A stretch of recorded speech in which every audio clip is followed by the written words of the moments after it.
No niin, nyt me lähdetään kotiin.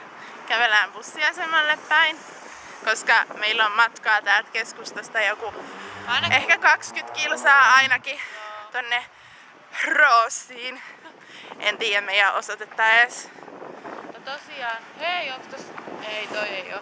Meillä oli, kun me tultiin tänne illalla, niin meillä oli tosi hullu se meidän bussikuski ihan oikeesti. Me niinku Jennan kanssa kiljuttiin, että taas on just tää Perkele! Tänään on ihan oikeesti. Näin saa pelätä. Näin saa oikeesti pelätä niinku ihan tosissaan. Nää siis tulee päälle ja tänään yksi ihminen meinasi jäädä auton alle ja meinasi tulla 100 kolaria ja sitten meinattiin tippua penkiltä ja tuntui että vuoristoradassa. Joo.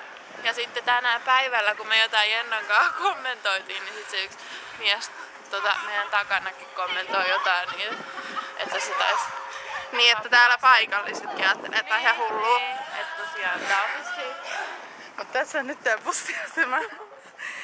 Ja toivottavasti meille edes lähtee bussi. Kello on jotain paikallista 9. aikaa 9 ja tosiaan ollaan menossa jatkoon kotiin. Niin, Banofeen kanssa. Joo. Tossa on muuten tommonen se Fat Cat. Toi on kuulemma hyvä opiskelijabaari. Sitä ehkä saatetaan kokeilla. Joo. Jonain päivänä.